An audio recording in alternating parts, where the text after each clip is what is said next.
Ameerikaan bara bulchiinsa dargii fi bara bulchiinsa bilisiginnaa qoqqobbii Itoophiyaa irraa keetteem waraana keessatti gita koloneelummaa qabuum dursaa dargii koloneel Mangistuu Hayilamaariyaam Waldeefiim dursaa bilisiginnaa koloneel Abiyyi Ahmad Ali jechuudhaan.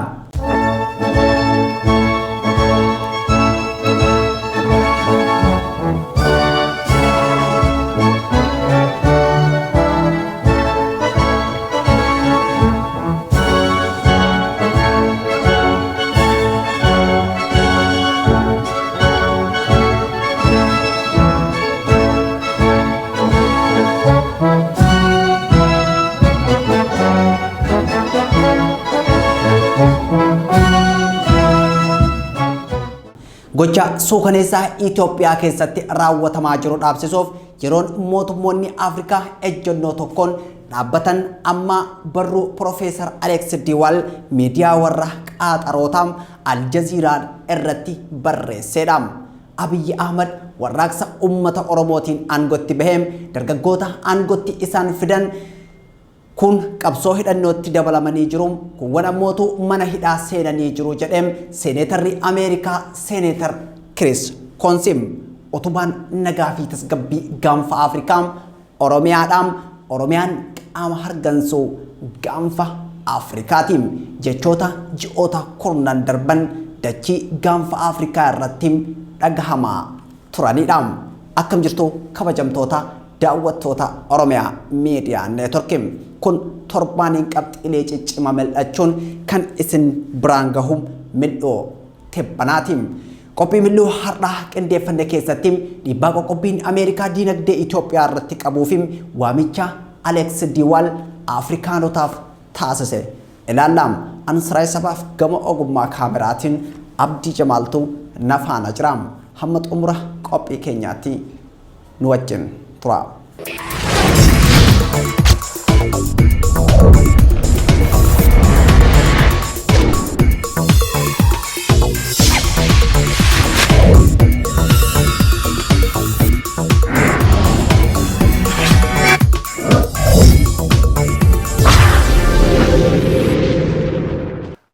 Hoogganaan dargii Mangistuu Hayilamaariyaamii fi hoogganaan bilisiginnaa Abiyyi Ahmad Ali geggeessitoota gochaa fi amalaan wal fakkaatan kan afaan qawweetiin dhuma jaarraa 20ffaa fi jalqaba jaarraa 21ffaa keessa Itoophiyaa dhiitanii bulchanidha jedhamuun beekamuun. Bulchiinsi feewudaalizimii Haayile Sillaasee fi bulchiinsi mootummaa misoomaawaa Mallas Zeenaawii Itoophiyaanota cunqursuun beekamanis garaagarummaa amalaa fi gochaa qabu. Dargiin waggaa 17 Itoophiyaa raasee taa'aa dhaabbii dhoowwus Abiyyi Ahmad waan Mangistuu Hayilamaariyaam Waldeem ganna 17 keessatti Itoophiyaa godheem ganna 3 keessatti dargaggoota nyaatee fixeem. Waraana keessatti isaan lamaanuun gita koloneelummaa qabu. Koloneel Mangistuu Hayilamaariyaamii fi koloneel Abiyyi Ahmad Aliitiim. Koloneel Mangistuu Hayilamaariyaam Itoophiyaan haala listu yoo jedhum koloneel Abiyyi Ahmad ammoo Itoophiyaan haa badhaatu jedham. Garuu raawwiin isaanii faallaa dhaadannoo isaaniitiin bara geggeessummaa koloneel Mangistuu Hayilamaariyaamis ta'em bara hoogganummaa koloneel Abiyyi Ahmad Itoophiyaan lalistes ta'em Itoophiyaa badhaate hin argineem.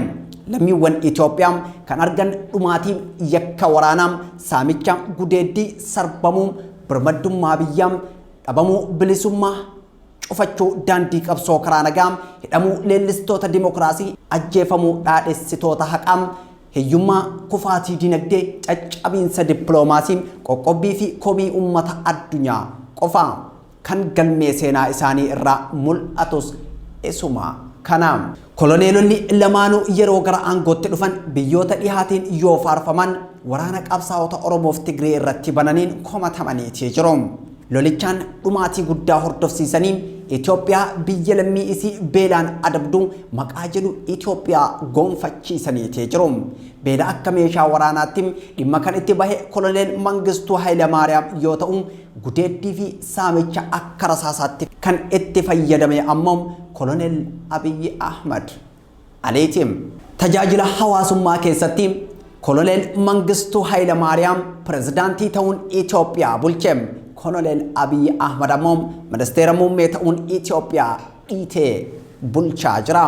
Mangistuun awwaalcha fiwudaalizimii irratti sooshaalizimii ijaarra yoo jedhu Abiy Ahmad Ali awwaalcha eenyummaa sabootaa irratti Itoophiyaa biltsigoomsina jedha.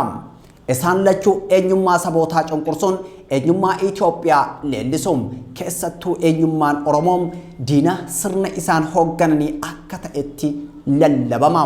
Qabsoo taasifameen dargiin kufee Addawaawiin waggoota 27 Itoophiyaa bulchus Oromoon nagaa fi tasgabbii waan hin arganneef Addawaawis buqqise. Utubaan nagaa fi tasgabbii gaanfa Afrikaa Oromiyaan qaama hargansuu gaanfa Afrikaatiin Itoophiyaa keessatti ummanni Oromoo utubaa nageenyaa qofa osoo hin taane utubaa jiraachuu dhabuu Itoophiyaatiin Oromoon Itoophiyaa malee jiraachuuf humnaaf qabeenya qabaatus Itoophiyaanonni Oromootaan ala jiraachuuf humnas ta'ee qabeenya hin qaban jedhamee dubbatama. Oromoon nageenya qabaannaan Itoophiyaan nageenya qabdi. Oromoon dhibamnaan Itoophiyaatu dhibama.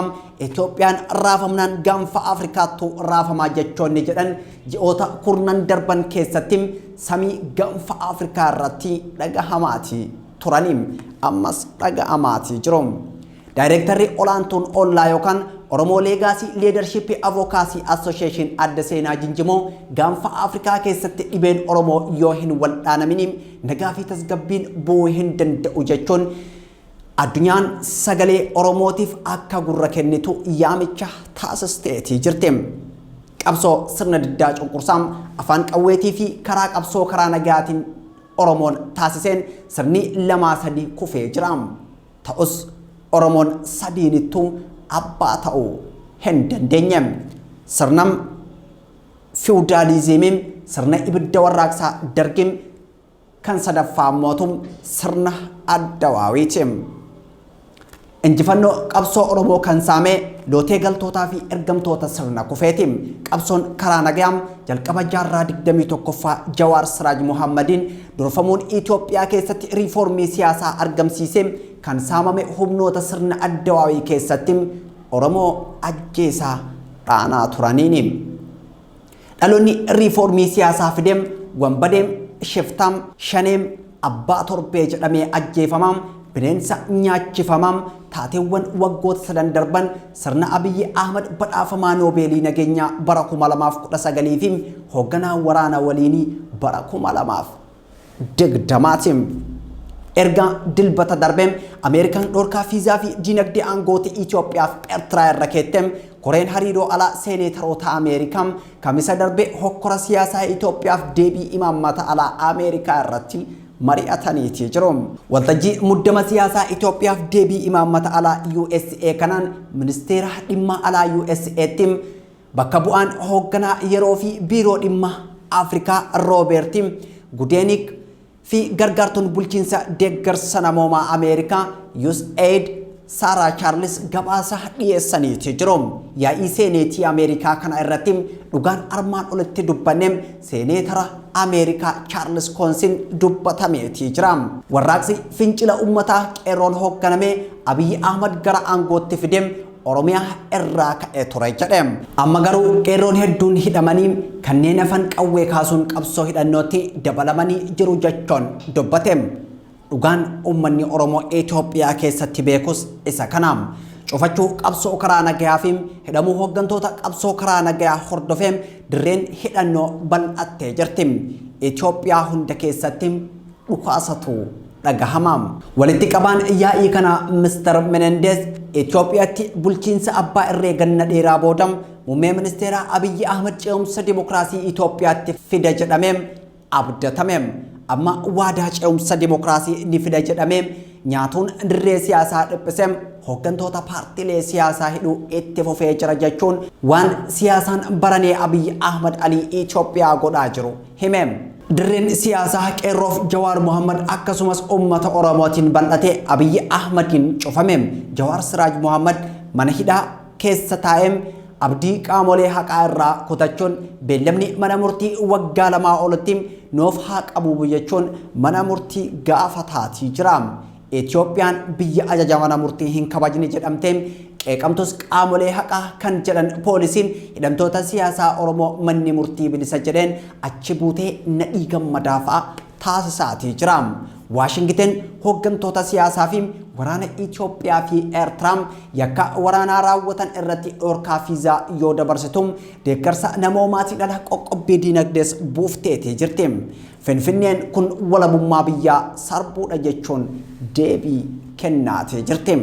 Walgahicha Seeneetii Ameerikaa kanarratti Seeneetarri biroo James Ellroy Rish jedhamuun shora dhukkubni koronaa vaayirasii gaaga'ama siyaasaa Itoophiyaa keessatti taphateen erga kaasee boodam yaaddoo waraanaa qofa osoo hin taane ce'umsi diinagdeef dimokiraasii akka uummattoonni Itoophiyaa barbaadanii miti walitti bu'iinsi naannoo Benishaangul Gumuz naannoo Oromiyaaf Amaaraa yaaddoo biraati jedhem. Rakkoon kun ammoo filannoo tokko qofaan kan hiikamuu miti kan jedhan Seeneetar Rish shaakalli dirree siyaasaas harka biltsiginnaatiin dhuunfamuu akeeke. Yaa'ii kanaan Seeneetaroonni Ameerikaa biltsiginnoota Itoophiyaa bulchaa jiran jabeessanii qeeqaniitii jiru. Ministeera Haajaa Alaa USA'tti bakka bu'aan barreessaa biiroo dhimma Afrikaa Rooberti Gudeek Itoophiyaa keessatti dirree siyaasaa cufachuu miidiyaalee irra dhiibbaan gahuu gaazexeessitoonni ajjeefamuu hidhamuu fi biyya ari'amuu ilaalchisee rakkootu jira jechuun rakkoo Itoophiyaan keessummeessaa jirtu erga akeeke rakkoo kana furuuf marii hunda hirmaachisetu furmaata jedhe. Jalqaba qophii teenyaa irratti nageenyi Oromiyaa gaanfa Afrikaatiif murteessaa akkuma jedhe Seeneetar Rish nageenyi Itoophiyaa keessaa gaanfa Afrikaatiif yaaddoo guddaadha jedhe.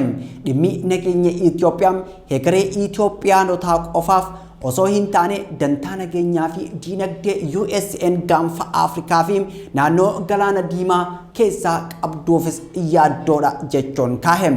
Kaayyoon jalqabaa Ameerikaa Itoophiyaa gara nageenyaatti deebisuu akka ta'es walgahicha yookaan yaa'ii Seeneetaroota koree hariiroo alaa Ameerikaa irratti dubbateetii ture. Waa'ee galaana diimaa kanaan wal qabatee koreen hojii raawwachiiftuu biltsiginnaa walgahii dhimmoota yeroo irratti taa'een ibsa baaseen biyyoonni dhiham kan nutti ka'aniif sababa galaana diimaatiif jechuun ibsa baasaniitii jiru. Biyyi humna waraana galaanaa irraa hin qabne biyyi buufata galaanaa tokko hin qabne akkamiin biyyoonni addunyaa sababa galaana diimaatiif natti qabsaa'aa jiran hin jedhamu. Erga Koloneel Mangistuu Hayilamaariyaam kufee booda Itoophiyaan eessaan galaana diimaa dhaqqabdeen Itoophiyaan yoom biyya galaanaan daangeffamtu taateen gaafii caalu. Akka biltsiginnaan jettutti biyyoonni badhaadhaan galaana diimaa qabachuuf Itoophiyaa dadhabsiisaa jiru jedhu garuu Itoophiyaan galaana diimaan hin daangeffamtu. Komii warra biltsiginnaa dhiifne yaada kaadhimamaa warra dimokiraatotaa fi pirezidaantii 46ffaa Ameerikaa Joo Baayiden yoo ilaallu ibsa yeroo jalqabaa dhimma Itoophiyaa qofa irratti xiyyeeffachuun baasaniin waraanni madaa siyaasaa Itoophiyaa fayyisuu hin danda'u dhukaasa dhaabaa araara biyyoolessaa buusaa jechuun Itoophiyaaf yaamicha taasise. Garuu bulchaan biltsiginnaa Abiyyi Ahmad Alii kanas ammas waan awwaate hin fakkaatu. Qoqqobbiin Ameerikaan Itoophiyaa irra keettem akkamiin Itoophiyaa miidhuu danda'am? Itoophiyaan waggattii Ameerikaa qofa irraa deeggarsa hangam argatti? Tarkaanfiin Ameerikaan dinagdee Itoophiyaa irratti dhiibbaa akkamii qaba? Tarkaanfiin Ameerikaa asumatti dhaabbatamoo itti fufamu? Michoonni USA tarkaanfii wal fakkaataa ni fudhatumoo ni dhiisu? Gaafilee jedhaniif deebii barbaaduun dirqamam. Itoophiyaan addunyaa irraa Afgaanistaanitti aanteem deeggarsa alaa argachuudhaan lammaffaadhaan Afrikaa irraa ammoo tokkoffaa irra jirti. Itoophiyaan waggattii Ameerikaa irraa deeggarsa doolaara biiliyoona 1 argatti. Bara 2019 qofam baankii addunyaa irraa deeggarsa biiliyoona 4.8 argatte. Kana jechuun gargaarsa biyyoonni Saharaa gadi argachuu qaban keessaa Itoophiyaan dhibbeentaa 9 argatte jechuudha. Hayyoonni dinagdee fi siyaasaa tarkaanfii Ameerikaa hordofuun yaada kennaniin kana booda hangafummaan Itoophiyaan gaanfa Afrikaatti qabduun dhumachuu danda'a jechuun akeekum Itoophiyaatti namoonni miiliyoona 8 waggaatti sagantaa gargaarsaa adda addaa kanneen akka seeftineetii fa'am kan argatan yoo ta'u walumaa galatti Itoophiyaa keessatti namoota miiliyoona 20 erga waraanni Tigraay banamee ammoo namoonni miiliyoona 3 itti dabalamanii miiliyoona 23 tti siqantu deeggarsa alaatiin jiraata. Itoophiyaan biyya ummata miiliyoona 110 qabdu keessaa namoonni miiliyoona 20 ta'an deeggarsa alaa irratti erkatu. Qoqqobbiin Ameerikaa ammoo sadarkaa odeeffannootum dhiibbaa guddaa Itoophiyaa irraan gaha jedhameet dubbatamaa jira. Qoqqobbiin Ameerikaa biyya akka Itoophiyaa liqaa alaa irratti hirkachuun jiraattum dhiibbaa guddaa diinagdee irratti taasisa. Qoqqobichi jireenya duraanumaanuu qaala'ee sodaa ummatatti buusee qaalessee balaa biraa dhalaan yaaddoo ogeessota diinagdeeti. Itoophiyaan biyya hanqina liqaa fi sharafa alaa qabdu waan taateef qoqqobbii kana dandamachuu hin dandeettuun yaada ogeessota siyaasaa fi diinagdee Itoophiyaati.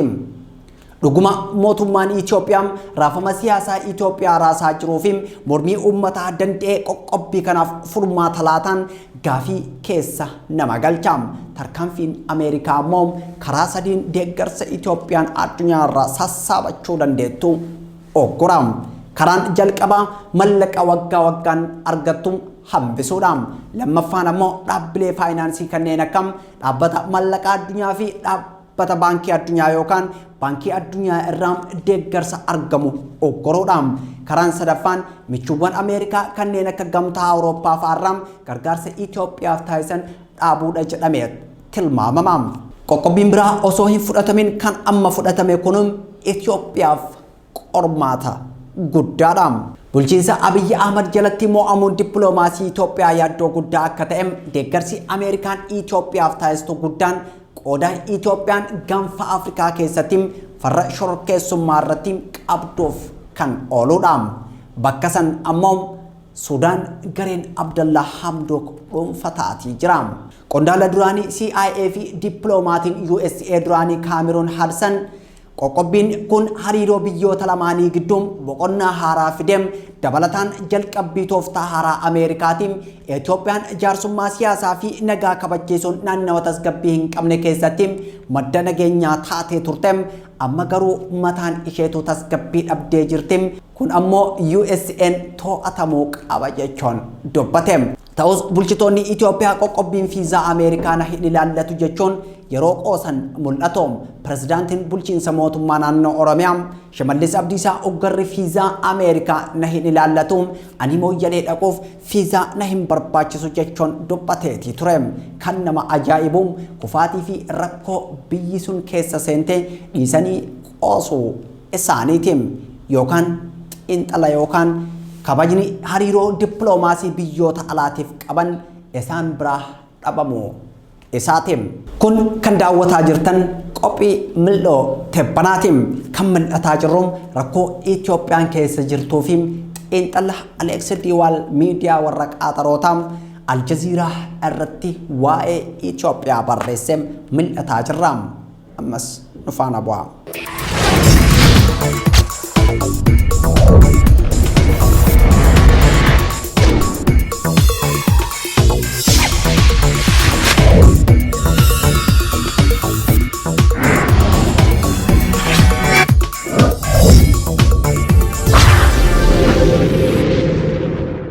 Gocha suukaneessaa Itoophiyaa keessatti raawwatamaa jiru dhaabsisuuf yeroon mootummoonni Afrikaa ejjennoo tokkoon dhaabbatan amma it is the time to take a stance against Ethiopia's crimes jechuun yaamicha Profeesar Aleeks Diwaal Afrikaanotaaf taasisee miidiyaan warra qaatar Aljaziiraan qabatee baheetii jira.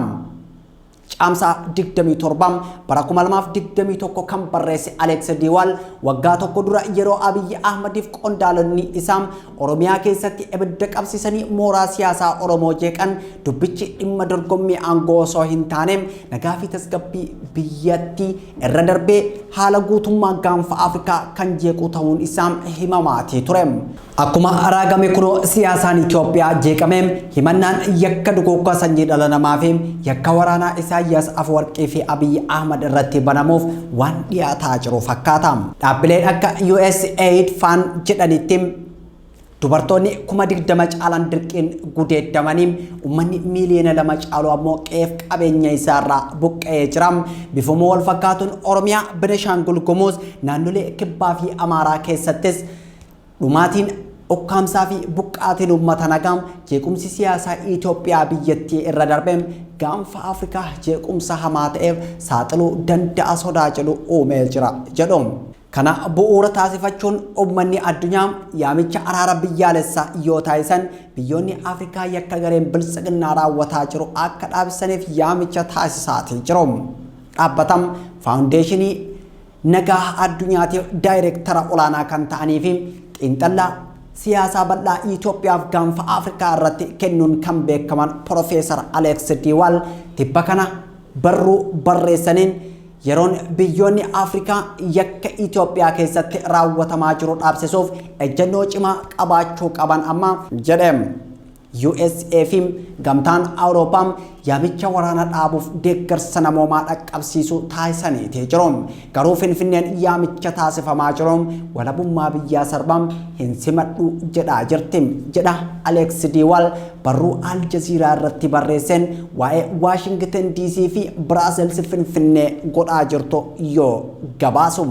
Profeesar Alex Diwaal xiinxala bal'aa miidiyaa warra qaaxarootaa Al Jazeera irratti barreessaniin mootummaan biltsiginnaa Abiy Ahmadiin durfamu fedhii garee tokko galmaan ga'uuf jecha qabata yookaan baanaarii birmaddummaa biyyaa jedhuun dhumaatii uummata nagaa lallabaa jira jechuun qeeqee jira. Itoophiyaan duudhaa fi aadaa siyaasaa Afrikaanotaa marii nageenyaa fi jaarsummaan dubbii furuu cinatti dhiisuudhaan gochoota nagaa fi tasgabbii naannichaa jeeqan irratti bobbaatee jirti kan jedhe hayyoon siyaasaa Alex Diwaal. Biyyoonni Afrikaa sagalee tokkoon adeemsa kana mormuu qabu jechuun yaamicha taasise. Waamicha araara biyyaalessaa hidhamtoonni siyaasaa akka hiikaman tokkummaan biyyaa fi mariin siyaasaa hunda hirmaachisee humnoota siyaasaa gidduutti akka taasifamu yaamicha Ameerikaaf gamtaan Awurooppaa dabalatee mootummoonni fi dhaabbileen idil addunyaa taasisaa jiran gara dabarsuuf tooftaan Abiy Ahmad fayyadamaa jiru hedduu qaanessaa ta'uu saaxilee jira. Alex Diwaal gocha suukaneessaa Tigraayiif guutuu biyyattii keessatti raawwatamaa jiru kana dhoksuuf haguuguuf gareen mootummaa biltsiginnaa dhimma giddugalummaa fi maqaa birmaddummaa biyyaatiin daldaaluu barbaada kan jedhu xiinxalli Profeesar Alex Diwaal birmaddummaa biyyaa jechuun uummata ofii balaa kamiyyuu irraa ittisuu fi gaafatama qabaachuullee akka dabalatu waan beekan hin fakkaatu jedha. Alex Diwaal sababaa fi gaaddiduu birmaddummaa biyyaa jedhuun Itoophiyaan duudhaa aadaa mariif qajeelfamoota jaarmiyaalee gurguddaa cabsitee jirti jechuun gochaan kan ibsu yoo ta'u maqaa birmaddummaa biyyaatiin uummata isaanii fixuun mootummaa Itoophiyaatiif haaraa miti jedhe.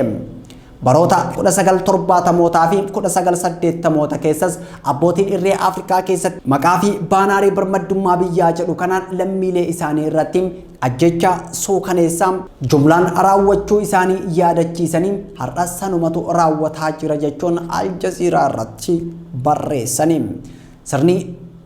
Sirna bulchiinsa abbootii irree jalatti darraa fi gaaga'amni lammiilee baay'ataa waan dhufeef hiikaan birmaddummaa biyyaa jedhuun seera idil addunyaa keessatti bara 2001 eegalee geeddaramaa dhufe. Ka'umsi yaadrimee jijjiirama hiikaa birmaddummaa biyyaa kun gidiraa fi gadaddoo mootummoonni abbootii irree ta'an lammiilee isaanii irratti raawwatan hammaachaa waan dhufeef birmaddummaan biyyaa gaafatama mootummaan sun nagaa lammiilee biyyattiif taasisu akka dabalatutti tumame. Mootummaan tokko gaafa uummata isaa ajjeesuu eegaluun dhimmi birmaddummaa biyyaas walumaan diigamee jira jechuu waan ta'eef nagaa lammiilee biyyattii eeguun qaama biraa harkatti kufe jechuudha. Kanaaf birmaddummaa biyyaa jechuun birmaddummaa ummatoota biyyaa sana keessa jiraatan jechuu ta'uu nutti agarsiisa. Tumaan haaraan dhaabbata mootummoota gamtoomanii bara 2001 tumame kuni. Kanaaf lammiilee nagaa biyya tokko keessa jiraatan tiksuun dirqama mootummaa biyya tokko bulchaa jiruutiin yaada jedhu of keessaa qaba. Karaa biraatiin akka tumaa seeraa dhaabbata mootummoota gamtoomanii bara 2001tti birmadummaan kophaa isaa kan abbootiin irree akka barbaadanitti hiikkatanii hojiirra oolchan osoo hin taane itti gaafatamummaa wajjin hojiirra oola jechuudha. Yeroo nagaan lammiilee biyya tokkoo keessatti balarra bu'ee fi mootummaan biyyattii bulchaa jiru ummata kana baraaruu hin dandeenye hawaasni idil addunyaa ummata kana baraaruuf dirqama qaba jechuudha. Kunis gaafatama lubbuu ummataa baraaruu yookaan responsibility to protect jedhama. Kana jechuun qaama mootummaa yookaan kan biraatiin yeroo nageenya ummataa balaa irra bu'ee fi gochoonni akka yakka waraanaa, duguggaa sanyii dhala namaa yookaan jenosaayidii fi yakki namooma mootummaa biyya tokkoon ummata irratti raawwatu addunyaan dhaabbattee ilaaluu hin qabdu jechuudha. Gara xiinxala Profeesar Alex Diwaalitti yeroo deebinu dhugaan kanuma argina. Ta'us haga ammaatti mootummaan biyya alaa birmadummaa Itoophiyaa irratti gaafii kaase hin jiru. Qoqqobbiin dinagdee fi viizaa Ameerikaan aangoota Itoophiyaa fi Eertiraa irratti buustes akka dabballoonni sirna bilisiginnaa lallabaa jiran dhimma birmadummaa biyyoota lamaanii dhiibuu wajjin hariiroo tokkollee hin qabu. Ameerikaan kan jette daa'immanii fi haadholii gudeeduun yakkaam ajjecha suukaneessaa fi adda baabayitti uummata nagaara shanuun yakka waraanaatiin kun ammoo biyya keessan diiga waan ta'eef kan hidhame hiikaa marii siyaasaa taasisaam weelluu filannoo sobaatiin biyya diigame malee kan ijaaramee addunyaarra hin jiru. Kana hin gootan taanaan gara Ameerikaa hin dhufinaam mallaqa kiyyas gargaarsaaf hin kennu jette.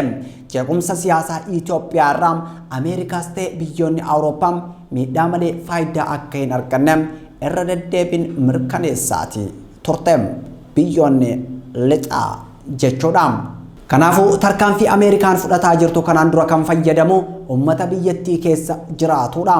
Xiinxalli Alex Diwaal kunis kanuma irraa ka'ee mootummoonni Afrikaa haala suukaneessaa Itoophiyaa keessatti raawwatamaa jiru dhaabuuf ejjennoo fi tarkaanfiin Afrikaanonni fudhachuu qaban amma jedheem. Dhumarrattis lolli Tigraay keessatti adeemamaa jiru lola waliinii naannicha unkureem nagaa fi tasgabbii gaanfa Afrikaa balaa guddaa keessa buusuu danda'u waan ta'eef biyyoonni Afrikaa tumaawwan dhaabbata mootummoota gamtoomaniif gamtaa Afrikaatiin raggaasifan bu'uura godhachuun Itoophiyaa irratti ejjennoo cimaa qabaachuu qabu jechuudhaan barruu isaa goolabeem.